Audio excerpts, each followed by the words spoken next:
dia, meus caros irmãos e irmãs, queridos devotos e devotas de Santo Antônio, paz e bem. Uma alegria chegar até você, ao seu lar, levando as nossas mensagens do Evangelho no dia a dia. Lembro que a gente está refazendo as reflexões, esse nosso itinerário, na 30ª semana do Tempo Comum. Hoje, dia 31 de outubro, a gente conclui mais um mês missionário, o mês do Rosário. Nesse dia nós vamos rezar, vamos refletir com o Evangelho de Lucas, o capítulo 13, versículos de 31 até 35. Naquela hora, alguns fariseus aproximaram-se e disseram para Jesus: Tu deves ir embora daqui porque Herodes quer te matar. E Jesus disse: Ide dizer a essa raposa: Eu expulso demônios e faço curas hoje e amanhã, e no terceiro dia terminarei o meu trabalho. Entretanto, preciso caminhar hoje, amanhã e depois de amanhã, porque não convém que um profeta morra fora de Jerusalém. Jerusalém, Jerusalém, tu que matas os profetas e apedrejas os que te foram enviados. Quantas vezes eu quis reunir teus filhos como a galinha reúne os pintainhos debaixo das asas, mas tu não quiseste. Eis que vossa casa ficará abandonada. Eu vos digo, não me vereis até que chegue o tempo em que vós mesmos direis: Bendito aquele que vem em nome do Senhor. Veja, caros irmãos e irmãs, a gente percebe nesse trecho, enfim, conforme a gente avança também no nosso ano litúrgico, já para o seu final, conforme a gente avança também nos capítulos do Evangelho de Lucas, o que a gente percebe? Que densas e escuras nuvens começam e ameaçam intimidar Jesus e a missão dele. Temos uma péssima notícia. Herodes quer matar Jesus. Onde a gente se pergunta assim, onde buscar força, buscar o entusiasmo para seguir fazendo o bem diante dessa notícia? Porém, por outro lado, um profeta autêntico, que tem garra, que tem disposição, que tem ardor, ele não esmorrece, ele não abandona a sua missão. Fica abalado, sim, mas não abandona o bom combate. E ele está decidido, diz o Evangelho, de ir até o fim. O que diz o Evangelho? Hoje, amanhã e depois da manhã eu devo continuar caminhando. O evangelista Lucas, ele nota como Jesus está bem consciente da sua caminhada. Ele está bem consciente de que ele está indo ao encontro de uma morte cruenta. Que quando a gente vê a história dos profetas do Antigo Testamento, é uma sorte idêntica à dos profetas. E tal irá acontecer exatamente em Jerusalém, cujo nome, curiosamente, Jerusalém significa cidade da paz. Ao mesmo tempo, Jesus expressa um lamento bastante sentido por Jerusalém, que mata os profetas, em cujo número ele também se inclui. Jesus no Evangelho também faz alusão à destruição do templo. Eis que sua casa ficará abandonada. É uma ruína material, ela será destruída, na história mostra isso, ela vai ser destruída pelos romanos. Mas também uma ruína espiritual. Por que espiritual? Porque recusando Jesus, não acolhe a realização das promessas. Entretanto, avisa que virá o tempo em que também os inimigos o reconhecerão como o enviado de Deus, glorificado por seu povo. Diz o final do Evangelho: bendito aquele que vem em nome do Senhor. Ou seja, por sua morte, e ressurreição, Jesus realiza a salvação. Na sexta-feira, caros irmãos e irmãs, iniciamos novo mês de novembro, dia 1º de novembro. No nosso calendário sempre se diz que 1º de novembro é o dia de todos os santos e santas. Porém, aqui na nossa igreja brasileira, a gente sempre passa esta festa, essa solenidade de todos os santos e santas para o domingo. E seguimos então no dia 1º de novembro com a liturgia do dia, que é de Lucas capítulo 14, versículos de 1 até 6. Aconteceu que num dia de sábado Jesus foi comer na casa de um dos chefes dos fariseus, e eles o observavam. Diante de Jesus havia um hidrópico. Tomando a palavra, Jesus falou aos mestres da lei e aos fariseus: a lei permite curar em dia de sábado ou não? Mas eles ficaram em silêncio. E então Jesus tomou o homem pela mão, curou-o e despediu-o. Depois lhes disse: se algum de vós tem um filho ou um boi que caiu num poço, não o tira logo, mesmo em dia de sábado? E eles não foram capazes de responder a isso. Aqui novamente, como a gente, no decorrer do ano, a gente escuta muitas passagens do conflito de Jesus, nessa perspectiva da lei, de uma observância, assim, de um legalismo exagerado, onde que não olha, assim, a realidade vivida pelas pessoas. A lei, no chefe dos fariseus colocavam a lei acima daquilo que, pelas situações pelas quais as pessoas passavam. No caso aqui, a proibição de trabalhar em dia de sábado. Ou seja, o Evangelho, esse pequenino trecho, mostra que Jesus desmascara a hipocrisia dos seus adversários, que acabam colocando dois pesos e duas medidas para julgar, conforme estejam ou não em jogo os seus interesses. Se os seus interesses estiverem em jogo, nem o sábado tem importância. Mas se não estão interessados, então sabem recorrer a algum tipo de objeções, exclusivamente, de modo especial, religiosa.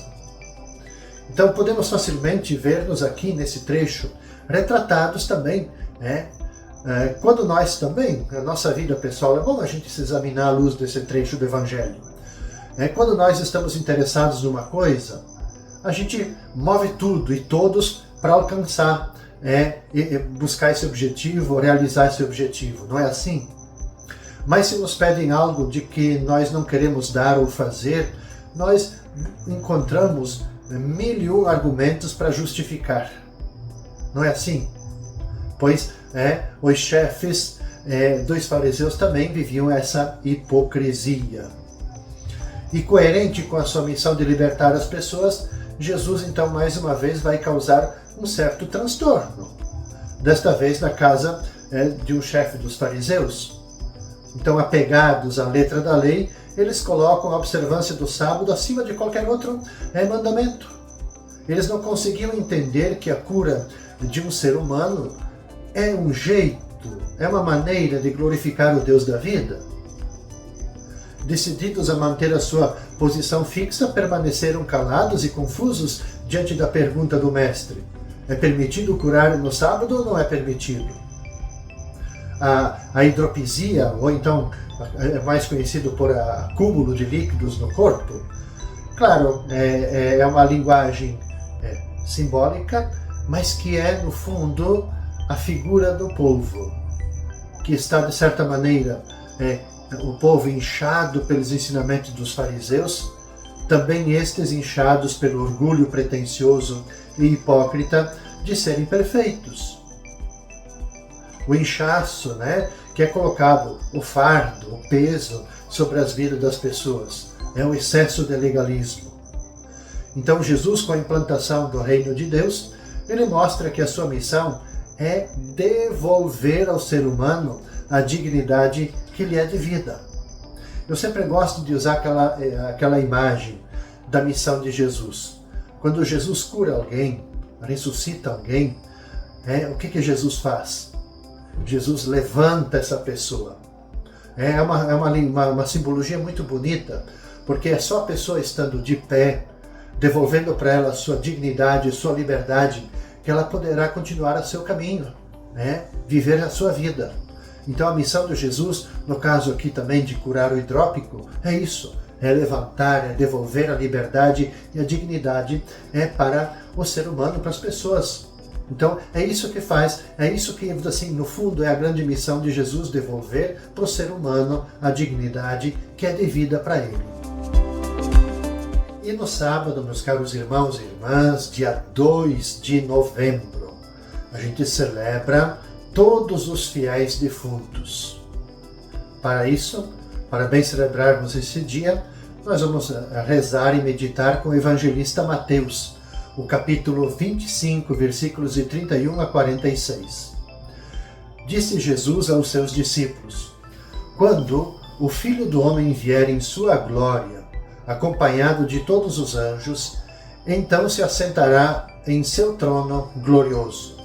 Todos os povos da terra serão reunidos diante dele, e ele separará uns dos outros, assim como o pastor separa as ovelhas dos cabritos. E colocará as ovelhas à sua direita e os cabritos à sua esquerda. E então o rei dirá aos que estiverem à sua direita: vinde, benditos de meu Pai, recebei como herança o reino que meu Pai vos preparou desde a criação do mundo. Pois eu estava com fome, me deste de comer, estava com sede, me deste de beber. Eu era estrangeiro e me recebestes em casa. Eu estava nu e me vestistes. Eu estava doente e cuidastes de mim. Eu estava na prisão e fostes me visitar. Então os justos lhe perguntarão: Senhor, quando foi que te vimos com fome e te demos de comer, com sede e te demos de beber? Quando foi que te vimos como estrangeiro e te recebemos em casa, sem roupa e te vestimos? Quando foi que te vimos doente ou preso e fomos te visitar? Então o rei lhe responderá: em verdade eu vos digo que todas as vezes que fizestes isso a um dos menores dos meus irmãos, foi a mim que o fizestes. Depois o rei dirá aos que estiverem à sua esquerda: afastai-vos de mim, malditos, ide para o fogo eterno preparado para o diabo e para os seus anjos. Pois eu estava com fome e não me destes de comer, eu estava com sede e não me destes de beber, eu era estrangeiro e não me recebestes em casa, eu estava nu e não me vestistes, eu estava doente e na prisão e não fostes me visitar. E responderão também eles: Senhor, quando foi que te vimos com fome ou com sede, como estrangeiro ou nu, doente ou preso, e não te servimos? Então o rei lhes responderá: em verdade eu vos digo, todas as vezes que não fizestes isso a um desses pequeninos, foi a mim que não o fizestes. Portanto, estes irão para o castigo eterno, enquanto os justos irão para a vida eterna. Esse é um belíssimo trecho do Evangelho de Mateus, que a gente aprendeu na catequese, fomos ensinados que este é o pequeno trecho do juízo final, que coloca para nós os critérios de salvação. Mas antes de comentar esse pequenino Evangelho, também uma pequena observação, um pequeno comentário sobre essa celebração tão importante dos fiéis defuntos. Porque a prática de dedicar um dia à comemoração de todos os falecidos, isso aparece na igreja pela primeira vez lá no século VIII, com o bispo Isidoro de Sevilha. Nos ritos fúnebres, a igreja celebra com fé o mistério pascal, na certeza de que todos os que se tornaram pelo batismo membros do Cristo crucificado e ressuscitado, através da morte, passam com ele a vida sem fim, a vida eterna. Quando a gente pega e toma na liturgia nossa o prefácio dos fiéis defuntos, além de expressar o sentido da morte cristã, ilumina a gente, consola, abre para nós um horizonte de esperança, porque lá diz assim: aos que a certeza da morte entristece, a promessa de imortalidade consola. Ó Senhor, para os que creem em vós, a vida não é tirada, mas transformada. o desfeito, e desfeito nosso corpo mortal, nos é dado nos céus um corpo imperecível. Ora, é muito importante essa festa de todos os fiéis defuntos, porque é o dia de a gente rezar, de a gente relembrar dos nossos entes queridos, dos que nos transmitiram a fé, nos deram a educação, enfim, pessoas que foram importantes, deixaram marcas na nossa vida. Eu sempre gosto de dizer, toda vez que a gente recorda, reza por um dos nossos entes queridos, a gente realiza uma atitude justa e nobre. Então, é atitude justa e nobre a gente rezar pelos nossos entes queridos, lembrar deles, o bem que fizeram, o testemunho que deixaram, como sinal de gratidão por tão boas coisas realizadas, tão excelentes testemunhos. E veja, um pequeno comentário do Evangelho. Eu digo sempre que esse trecho é o critério para a gente ser salvo. A gente sempre fala isso. Eu quero buscar a salvação, eu quero ir para o céu, eu quero ter a vida eterna. Mas como que eu faço isso? Está aqui, no trecho do Evangelho do sábado. Aqui está o critério. É muito importante, o que eu vou falar agora não é desmerecer absolutamente nada, mas é pensar no complemento disso. Nós não vamos ser salvos, gente, pelo legalismo, mas é pela caridade. Nós não vamos ser salvos pela quantidade de missas que eu participei na minha vida, mas nós vamos ser salvos por aquilo que está nesse Evangelho. Ou seja, quando eu encontro alguém com fome, sou capaz de dar de comer. Quando eu encontro alguém doente, eu sou capaz de cuidar. Quando eu conheço alguém que está na prisão, eu vou visitá-lo. Quando eu acolho um estrangeiro na minha casa, e dou a ele e devolvo para ele sua dignidade, dou espaço para ele residir, dou comida para ele, ajudo ele a se encontrar nesse novo lugar que ele se encontra. A celebração, a Eucaristia, é para nos ajudar exatamente a gente vivenciar esse trecho do Evangelho. A Eucaristia nos dá força, nos dá ardor, nos encoraja para a gente praticar o bem. Significa que cada vez que a gente vai na Eucaristia, eu comungo com Jesus. E comungar com Jesus me leva a cuidar da pessoa humana, do ser humano, de levantar aquele que está caído. Caros irmãos e irmãs, com essa meditação eu concluo o itinerário dessa 30ª semana do Tempo Comum. A gente se encontra novamente na segunda-feira neste mesmo horário. Desejo a cada um de vocês toda a paz, todo bem, com a intercessão, com a proteção e as bênçãos de Santo Antônio. Paz e bem.